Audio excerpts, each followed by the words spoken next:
Remercier de la mobilisation que vous mettez en place. Je sais que ça fait la troisième fois que vous vous rassemblez dans les différentes gares entre Briançon et Veynes. Je voudrais dire que ce que vous faites, c'est important, que ça a déjà permis d'obtenir des résultats.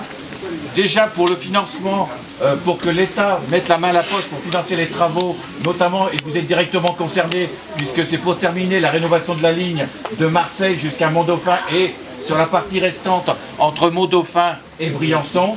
Et puis également pour faire des travaux de rénovation et de modernisation sur l'étoile ferroviaire de Veynes, parce que c'est la porte d'entrée ferroviaire pour les Alpes du Sud. Et puis ne pas avoir une infrastructure modernisée, rénovée, c'est un peu contradictoire avec le fait de se battre pour la pérennité du train de nuit.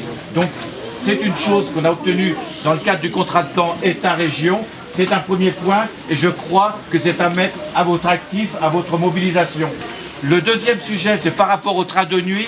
Nous avons organisé avec Joël une rencontre avec le président Duron qui préside donc la commission des trains d'équilibre du territoire qui a été mise en place par le gouvernement. Lors de cette rencontre à Marseille, l'ensemble des acteurs des Hautes-Alpes étaient présents, chambres de commerce, élus, associations, comités de défense, et ça a permis de bien faire comprendre à Philippe Duron l'enjeu que représentait ce train de nuit pour ce territoire des Hautes-Alpes.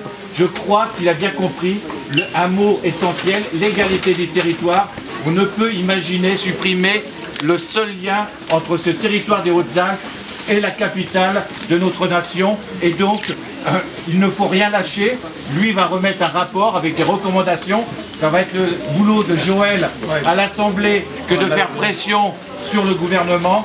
Il faut assurer la pérennité de ce train et ça passe par la rénovation et la modernisation de son matériel roulant, que ce soit les voitures, les couchettes et les locomotives.